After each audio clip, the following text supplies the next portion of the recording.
I needed to fit in. I went to a different high school than all of my friends in elementary, and I needed to fit in some way. So if there were a sign-up sheet for an extracurricular activity, I'd sign up for it. And ended up spreading myself so thin that I ended up compromising my integrity to school administrators. I ended up lying to them. My academics suffered, and I was a pretty big nerd, so that mattered to me. You have to learn the power of saying no. You have to learn that time is the only thing in this world that is finite. Hi, Charles. Welcome to the show. Hi, Mark. Thanks for having me. Honored to be here. Thank you for being here. Welcome to Peak Performance Perspective, where we help entrepreneurs master health, wealth, and relationships. I have to start out by asking, what does peak performance mean to you? I think when thinking about the question and reflecting where I am in terms of my entrepreneurial journey and my everyday life, I think it means optimal focus. When you have a certain vision and you can maintain focus on that one vision. Sure, there are other objectives that may get in the way. You could be spreading yourself too thin, and life, frankly, doesn't allow you to focus on just one thing. If you think you could, life will rudely remind you that there are other things that could disrupt that. So if you're able to maintain focus on that one thing and make progress on it, you can be considered at your peak performance, in my opinion. How does one maintain focus on that thing? You yourself are a dad, a businessman, a friend, a son, so many relationships, right? So many distractions. It's nice to say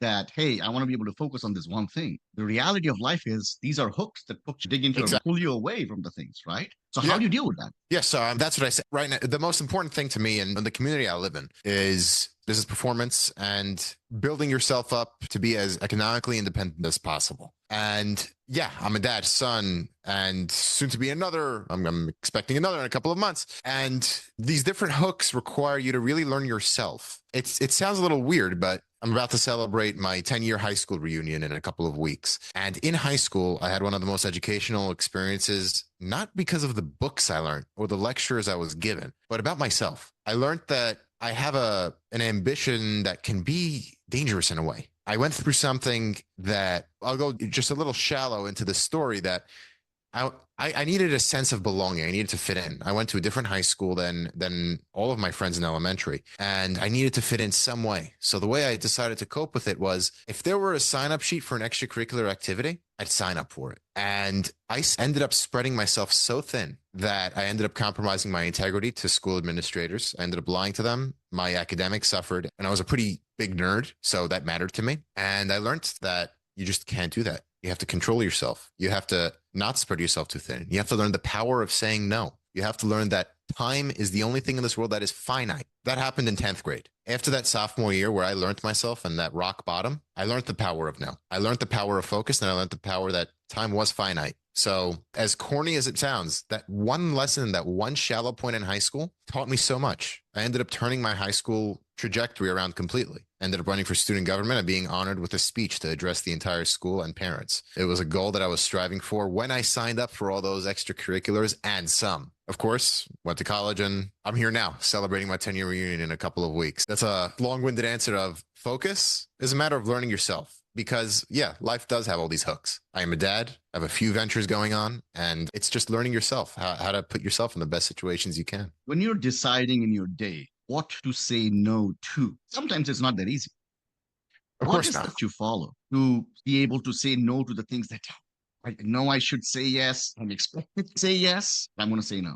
What's your methodology? So what comes my way is, let's say, my volunteer efforts. I love giving back to my community because, as high intensity and high pressure as it is, it provided me with a cushion, a bedrock, and a sense of belonging that really molded me and every other member in the community. I give back in a couple of ways. There's a social welfare organization that I led really since 2017. And more recently, there's a umbrella political organization of the community that really represents the nonprofit's interests to our political arm. So our local city councilmen, our state assemblymen, the state senators, if our community schools need additional security because of rising anti-Semitism, if we need school lunches and subsidies for those who can't afford that, we advocate for our local officials to make that happen. And I came at a crossroads recently where, do I lead the welfare organization or do I take the lead on the political advocacy front? By no means did I ever engage in political advocacy for professional reasons, but I always had that political bug. I always liked the power games and who's really in it for the vote and who's in it for the well-being of the community. I realized that interest of, I like the political bug, was starting to take over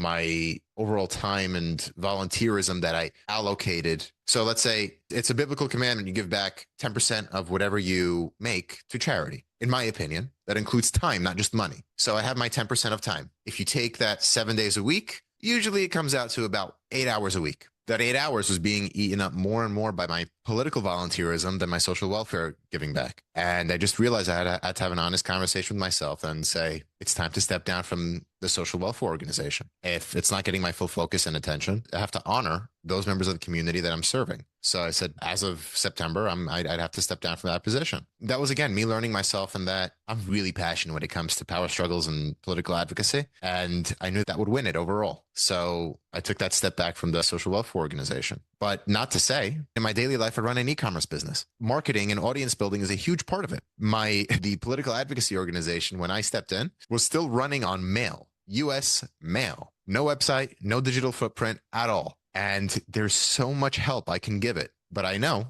that requires time. Lucky for me, it's run and headed by people who are very accomplished, very economically independent, and they know the value of time. They know the value of focus and everything I open this podcast with. So when I tell them, listen, I'm a no because that'll take too much time, they know exactly what I'm talking about. Fortunately, we can look into, let's say, fundraising to hire that job out. And then there would be me who can oversee that because frankly, I know what it takes and I do it every day. What you just mentioned is of so much value because almost always every one of us has a passion or a hobby, and that detracts us from our main objective. But we hold on to those things because in some ways they define us. It's either something we like to do or something that actually creates value like you did. But there's 24 hours in a day. So the fact that you are following your mission, your path, and giving up things that you truly enjoy, it speaks a lot about the level of focus you're bringing to this. With your interest in the political advocacy, being so involved in the community, how has that impacted and affected the way you run a business? It affects it greatly because I'll tell you, over the past year, our business has faced, or actually, wow, if I think back 4 years since COVID, our business has faced a few challenges with government in general, between COVID regulations, should we be open or closed? What kind of precautions are we taking in the warehouse and so on? Clarify for those listeners and watchers, I run an e-commerce business, primarily running a warehouse for shipping goods B2C. We do some B2B, but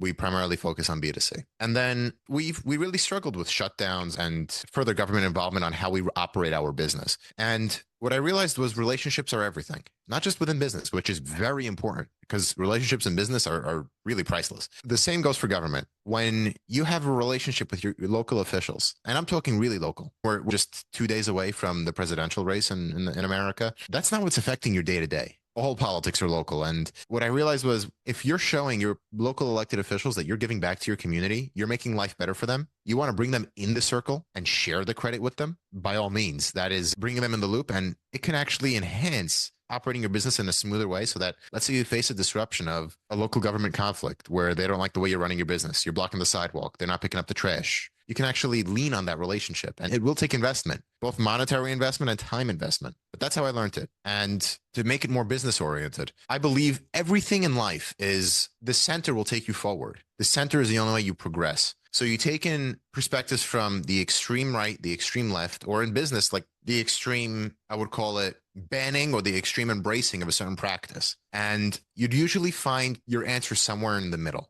So when it comes to local politics, you find somebody who says close the street or make another lane. The answer is probably somewhere in the middle. You probably want to expand both lanes by half as much. So you take all perspectives in, and both in business practice and in relationships, you seek the middle, and the middle is usually the best path forward. Not always, but usually is. So that's both how I engage the political animal in me, and I also channel it in a business way. If you like, I could go more into the business practice on pursuing the middle ground. Yeah, what you described is essentially the main tenet of the Buddhism, which is that it's about balance and it's always the middle path and not the one in the extreme left and the extreme right. So it's interesting that you came to this conclusion, having gone through all these other things. But yes, I do want you to dig into like how you pursue the middle path, like an example example of that in business. Give me a Sure. real example. The best way, it's the hallmark example I always give it in any business presentation that I do. So I primarily sell on Amazon. There are a few other channels we have going, but Amazon's the primary source. And there are two business models, primarily two business models that you can embrace on Amazon. Number one is retail arbitrage or wholesale, which is fancy words for saying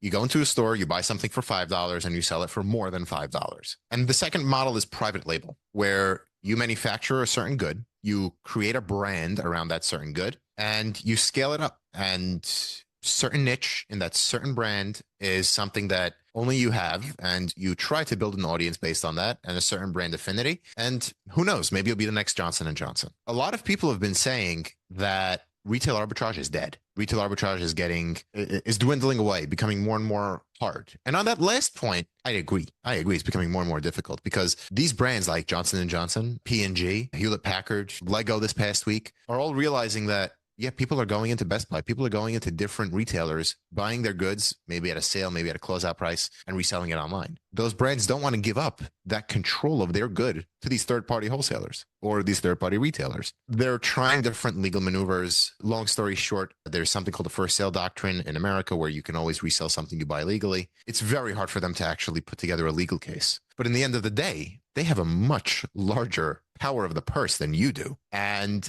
they can still drag you to court, even if it's on a frivolous case. So it takes a lot more know-how, relationships with the brands to sustainably build retail arbitrage brands, retail arbitrage businesses, but it's still alive and well. If you know how to do it, you can do it extremely well. And where I come down in the middle is our business, the retail arbitrage end funds and allows us to pursue the private label brand. So we still have a frustration that we're trying to fix in our private label brand, which is delivering quality housewares at a reasonable price. There's no reason why certain housewares should be exorbitantly priced just because they come from a brand name. As a family business that's been existing for over 40 years at this point, we want to deliver on that value, that same value that our grandparents did. When my grandparents came to this country, that same frustration was something that they pursued to solve for the American small family. And we're doing that online. So by going and visiting our brand, you're contributing to that same vision of quality housewares at a reasonable price. We engage in retail arbitrage. We engage in private label. Most people say private label is the only way to go, is the only way to sustainably build an e-commerce brand in the future. But the truth is, retail arbitrage and private label is a very plausible way to continue your business. You don't have to choose one over the other and completely turn your face towards it, but you can actually embrace both. Since it's an entrepreneurial podcast, let's teach our audience a little bit about how white labeling a product and selling it on Amazon works. Because almost at any given point, someone of us has watched Shark Tank, looked at a product and said, how come I didn't think of this product? So let's say they go on Alibaba, they go to one of these websites, they wholesale, buy a bunch of things. What's the process of putting it on Amazon? What are some of the challenges they can expect to face and how do you overcome them? So the typical route that people take is, it's obviously always evolving, but the typical route people take is they look for a frustration in their either everyday life or something. Sometimes even you can have AI do it. You can say, give me a few brand ideas for a certain class of people who are in a certain earning class, and give me a brand name, idea, mission statement, a few products that I can potentially launch that don't exist yet. You can even have a report extracted from Amazon using certain tools and run that through ChatGPT and say, evaluate the potential business opportunity within this niche, within these products. Here's the keyword volume and the search volume for certain products. Find that product that doesn't exist that people are looking for. And then you can go ahead, type that into Alibaba, source that product from China, or potentially find a different manufacturer. A lot of people are going into Mexico. Mexico recently overtook China in the past year as the major importer that is not domestic to the United States.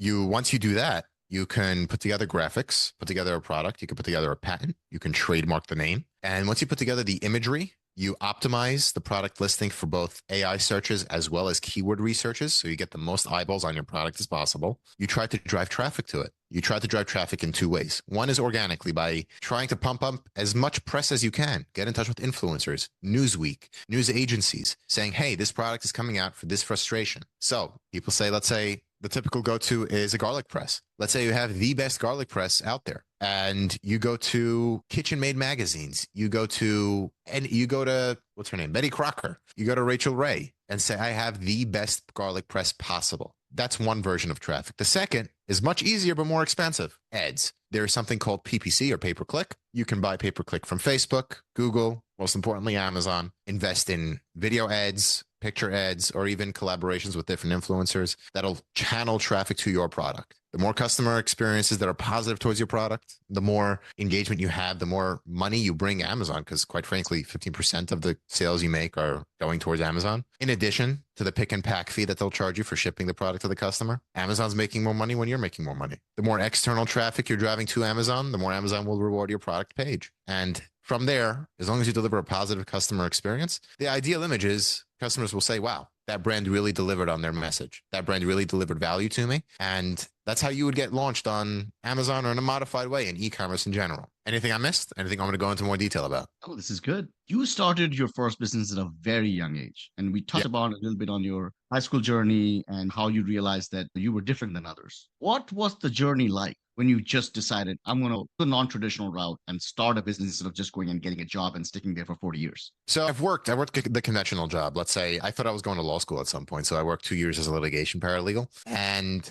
in high school. So let me rewind. Yeah, my entrepreneurial journey did start back in 7th, 8th grade. I remember I went to Walgreens and found Coca-Cola on sale once a month for, I don't know, a 12 pack was $12.99 or $11.99. And I used to lug them home to sell in school for $1 a piece. Once I did that, there was somebody else who caught on to my trend of getting the Coca-Cola on sale and selling it for a profit. And then once that person did that, I said, I have to get a competitive advantage over him. I decided to go into my parents' closet. In their suitcases for vacations, they had cooler bags. So I brought cooler bags to school. So my Coke was actually cold while the other guys wasn't. So that's when I realized, all right, I have that competitive bug in me when it comes to business at the very least. I fast forward to when I worked at the law firm and I still had an online business going on the side. Throughout high school, I still found things on sale at Best Buy and put them on eBay and Amazon. And my brother tapped me on the shoulder one day, who also did the same thing, but in a different niche. He goes, why don't we do this for real? Why don't we pour whatever savings we had? Because he was working a conventional 9 to 5. I was working a conventional 9 to 5. I was about to apply to law school and he's, let's do this for real. I thought to myself, all right, if this doesn't work out, I promise law school will still be there. It doesn't need me to keep the funds going. And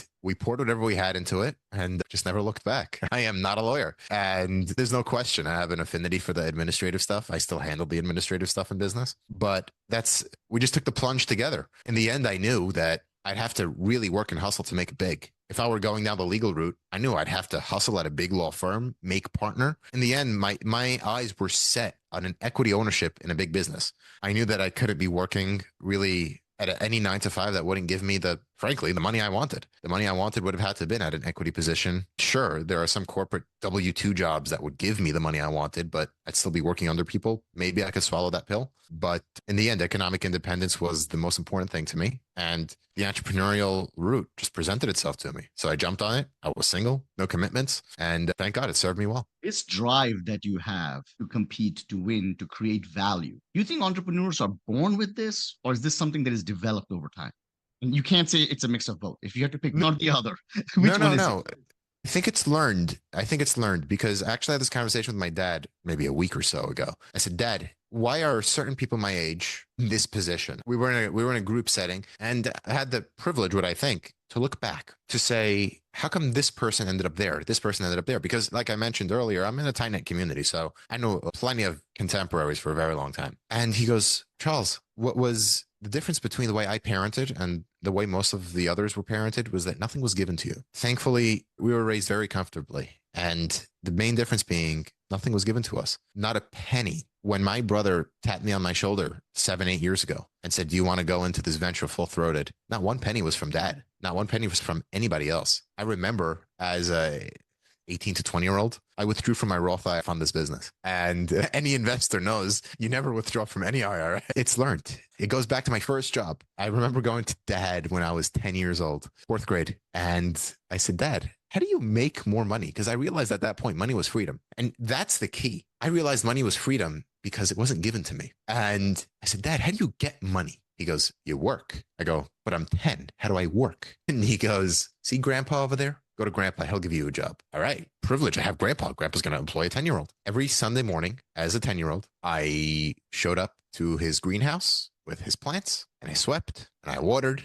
and I made $10 a day I remember looking at that first 100, and I have never seen 100 that was mine before. So my dad raised us, number one, to realize that money was freedom. Number two, dad raised us to know that money had to be earned. I approached dad to ask him, how do I make it? I didn't just say, dad, can I have? Mom, can I have? I didn't even say, mom, can you pick me up from a friend's house? It was a figure it out for yourself. I think it's learned. How has working with your brothers impacted your business and personal life? What are some benefits and challenges? I'll start with the challenges first. The challenges span from the line between business and family is constantly a blurred one that has to be defined. If definition, the relationships are very different, because if you have a business partner, you don't have to see them for dinner that night. If you get into a disagreement, maybe it gets heated, you don't share blood. But in this case, you do. If you make a business error, the business suffers. You've impacted the rest of your extended family. More in times of struggle, altercations will come up. And it's a law of business, no matter what kind you're in. Fights will happen when money is tight, rarely when money is plentiful. So it's that added element. It's an added element of, do we discuss business on the dinner table? Do we bring family? Do we bring the wives into it? Do the wives offer their perspective? It's always great to get the more plentiful perspective. But again, that can snowball into something else that you don't want it to. And it's hard to stop a big rolling snowball when it's down mountain. But the benefits are your partner's well. In an ideal family structure, you've known them your whole life. You know that they have your best interest at heart. Their fear of negatively affecting their extended family. You have a built-in motivation to enhance the business as best as it can, more than another business partner would. Sure, if I get a business partner off the street, they're going to be incentivized to make the most money possible, but they're not necessarily going to have my best interest at heart. The best thing is you have an incentive of making more money plus the well-being of my extended family, and that you can't buy. So there's that added danger for an added incentive on my end. So that's my overall assessment of it. When people are getting into entrepreneurship, and you alluded to this as well, so many of us are looking for that freedom, right? And sometimes that freedom isn't just to be able to do whatever you want, it's to make the mistakes that you want to make. Because so many of us learn from our mistakes. When you're in an environment where there is so much at stake due to family relationships, do you have that freedom, or does it feel stifling? I'd have to say sometimes it's stifling. Sometimes there are, of course, here's the angle I'll take. I learned that you have to look at your partners, especially when they're family, as partners when it's 9 to 5. And I have two brothers. I have two equal partners. If both of them vote a certain way and I'm in the minority, I lost the vote. It's my job to convince them that if I decide to go left and them to decide to go right, left is the better path forward. If I failed, the business has to go right. I would be doing a disservice to the business if I sneakily go right and they go left. I would be doing a disservice to myself in not having a cohesive business if I decided to disregard their vote. They're my brothers. I'm the oldest. Maybe that's a little more old-fashioned thinking, but I know better than them. So that line taught me, yeah, you're not always going to win. Sometimes you have to swallow that pill. The line also taught me, maybe you can use it to your advantage in that because you are their brother, your satisfaction will matter that much more to you. So even though I said I want to go right, them two say they want to go left, I could say, when can we revisit going right? Instead of being a stranger who says, I don't care about this guy's feelings or emotions. If he wants, he can leave the partnership. There's that little extra energy they'll put into, let's look at the year-end numbers. We'll discuss going right next year. At least I have an open window of consideration to revisit it. Forget about reconsidering it, revisiting it. So it's actually, this is the meat and potatoes of a podcast I did with Jason Pfeiffer on a money market podcast. It was great. You run a website, charlestheseller.com. Yeah. Tell us a little bit about the type of insights they provide there and why anybody should be going to that website. It came out at the beginning of this podcast when I realized that relationships are priceless and I love learning. I learn from all sides. I learn from the people who say don't do retail arbitrage to the people who say only do private label. And because I'm a hyper learner, just personally, it's just who I am. I said, let me learn as much as I can and let me help other sellers, because so many agencies have such a big megaphone. And in the end of the day, whatever content they put out is so that they could land more leads and more clients. I don't have an agency. What I seek to do is to spread as much knowledge as possible so that other sellers can set in that economic independence and security. I have a special place in my heart for entrepreneurship. When I ride the New York City subways and see somebody selling a chocolate versus begging for money, I will only give the person who's selling a chocolate money. I don't even need the chocolate. I have such a respect for entrepreneurship that I want to spread as much knowledge as I can about it. I'm located in New York City. So many of these e-commerce conferences happen in New York City. I'm able to attend so many of these conferences because of A, the partnership structure I have that allows me to attend and learn as much as I can. And B, because of the value of relationships I have, the frankly energy that I want to put into it. And I said, where am I going to channel all of this knowledge, education, and effort? It's charlestheseller.com, because when people want to get started on their e-commerce journey, I needed someplace to channel them. And that's the place. I started speaking at conferences, being invited to different conferences with complimentary tickets. Hey, I'll take them. And just learning from a whole bunch of different people, becoming part of these masterminds where I'm given access to 8, 9, even 10-figure sellers. So I just want to give back without an added incentive of, hey, I want to land you as a client. To be fully transparent, do I plan to monetize at some point? Maybe if it takes more of my time than I'm comfortable with. Right now, I just want to give back. And most people just know what I want to give back is simply value of, hey, this is my e-commerce journey. If you're having a question or an issue, my pleasure to engage with you. And I don't have an agency, so I'm not looking to make money off you either. Let's talk about failures. So many times people are listening to this podcast and they're like, my God, Charles has it all figured out. He was in the 8th grade when he figured out that he was an entrepreneur selling Coca-Cola, and he has never looked back. But that's not the reality. Every one of us has a story where we fell flat on our face and we had to figure some things out. Tell us a story about a failure and the role it played in your journey and how you used that setback as a learning experience. Let's start with this year. This year is not a good one when I'm looking at business numbers. In about February, our biggest manufacturer canceled their contract with us. That led to a decline in sales, probably in the range of 50%. Is not an exact mark right now, but we're going to be channeling it by the end of the year. And the business is feeling the hurt. And then one thing led to another at the beginning of the year. My focus got all screwed up. The business's focus got all screwed up. We didn't know what to do. We were working with this manufacturer from day one. Honestly, from day one. First, we started reselling certain goods. Then we white labeled it as our own. And they just kept on growing. And we did better and better with the same goods. It's not easy to see your numbers suffer so big so fast. We really had to reposition. It got to a point where I don't know if we had to downsize in our personal life, because that's not easy either. Once any seasoned, mature person of sophistication knows, once you get used to a certain standard of living, to downsize takes 10 times the amount of effort. And you're always going to be unsatisfied because you were always at 0.7, but now you have to be at 0.5. Why? You'll always yearn for that 0.7. It's rough. And because my focus also got distorted at the beginning of the year, on a personal development level, I was considering joining a productivity lab by Ali Abdal. And part of the exercise he has you go through is, what are your biggest accomplishments of this year? He runs a workshop quarterly, and he goes, what are your biggest accomplishments this year? And what can you celebrate? I had a very hard time meditating over what was my biggest accomplishments of the year. I had certain visions for the year, but all of it was predicated on business at least staying the same as last year, not half. And if you don't progress, you're regressing. But now to go down, not even to stay still, but to go down was just such a failure to me. And when I just reflected over the past year, was really rough. And the fact that I couldn't fill out that box with confidence, I couldn't fill out that box with a list of accomplishments of look at what I did in the first 3 quarters of the year, was a slap in my face. But we found a different manufacturer. When we got canceled in February, we started looking. We started going on the hunt. We started retaining legal counsel to see how we can go ahead in manufacturing similar goods with not infringing on the intellectual property of the former manufacturer. And the first shipment's landing next week. We were able to put our own twist on things. We were able to cultivate customer feedback on the product we sold so far, address it in our new products, and make it our own. We are now able to manufacture our own goods using an alternative supplier. And our product is new, distinct, and addressing customers in a way that our old manufacturer can't imagine. We are trademarked. We are intellectual property patented, protected. And I guess it was a necessary evil to make products of our own that we're not piggybacking off of somebody else's innovation and intuition. Let's see how it works. It's a work still in progress. In the end, the product is our own, and you're hitting me in the thick of it. So that's something that's happening now, and hoping for the best, hoping for a big bounce back once these store shelves, so to speak. So let's see how it rolls. Exciting. Being someone as motivated, talented, hardworking as you are, driven as you are, you could invest your time or energy into anything and really make it successful. Once this manufacturer pulled out,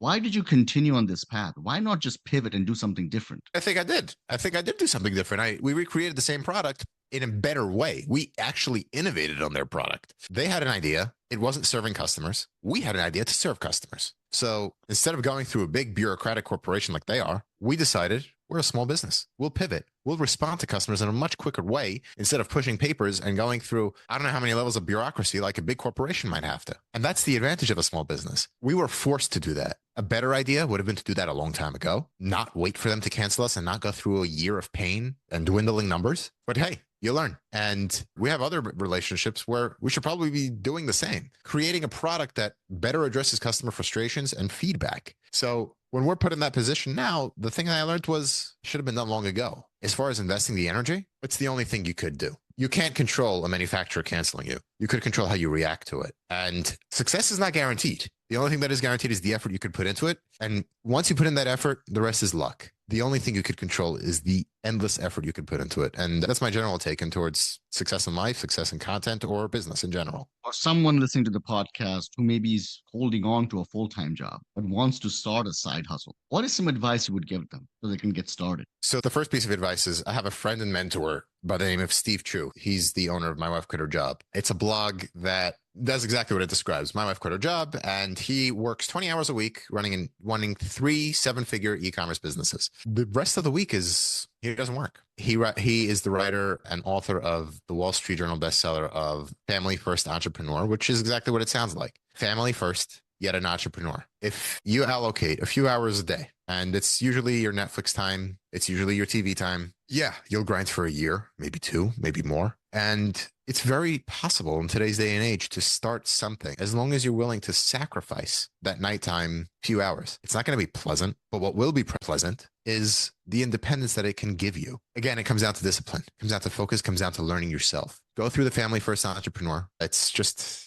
a few bucks on Amazon or wherever you get your books. I even got it at my local library. Chances are you can get it at yours. And you can see how, without much struggle, you can actually start something that maybe won't replace your 9 to 5, but may give you the freedom to not be 9 to 5. It may give you the freedom of you can elevate your standard of living with that extra income. You can afford that vacation that you couldn't afford on the 9 to 5. Maybe you can get the extras that you couldn't afford with the 9 to 5, or maybe can blow up into something more. It depends on, again, learning yourself, the education, the amount of focus you have, and where your energy should be exerted. So much work that you do in your community, so much work that you do in your business. You're sharing free information on charlestheseller.com, wanting to lift other sellers. What is the legacy that you're hoping to build through all of this? It goes back to what we discussed earlier. I want people to learn. I want people to engage and establish relationships that are beneficial to everybody. Relationships that are authentic, not transactional. People who are transactional, you really get to know and hate, in my opinion. And any seasoned person can tell. People who know the middle. People who know that